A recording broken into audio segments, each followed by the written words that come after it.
Right ఇక భద్రాద్రి జిల్లా భద్రాచలం శ్రీ సీతారామచంద్ర స్వామి వారి సన్నిధిలో కొలువు తీరిన శ్రీ లక్ష్మీ తాయారు అమ్మవారికి శ్రీదేవి శరన్నవరాత్రి ఉత్సవాలు ఘనంగా జరుగుతున్నాయి.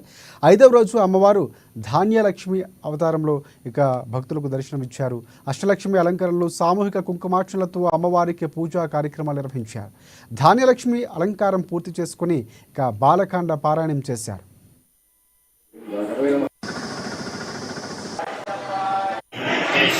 श्रीरामाय नमः श्रीमते रामानुजाय नमः वामाङ्कस्तते जानकी परिणसत्कोदण्डदण्डङ्करे चक्रञ्चोद्धकरेण बाहुयुगडे सिंहं शरं दक्षिणभ्राणं जलजातवक्रणयनं भद्राद्रिमोहनिश्चितं केयूरादिविभूषितं रघुवरं सौम्यत्रिष्टं శ్రీరామచంద్రపరమం శ్రీ సీతారామచంద్రస్వామి దేవస్థానం భద్రాచలం ఆలయంలో వేయించేస్తున్నటువంటి శ్రీ కనకవల్లి తాయారు అమ్మవారి సన్నిధి శరన్నవరాత్రి మహోత్సవాల్లో భాగంగా ఈరోజు 5వ రోజు అమ్మవారు ధాన్యలక్ష్మి అలంకారంలో భక్తులందరికీ కూడా దర్శనాన్ని ప్రసాదిస్తున్నారు. ముందుగా రైతులంతా కూడా ధాన్యలక్ష్మి అమ్మవారిని సేవించి వారి యొక్క వ్యవసాయ పనులన్నీ కూడా ప్రారంభించారు. అటువంటి ధాన్యలక్ష్మి అమ్మవారిని సేవించడం వల్ల పాడి పంటలన్నీ కూడా సమృద్ధిగా పండి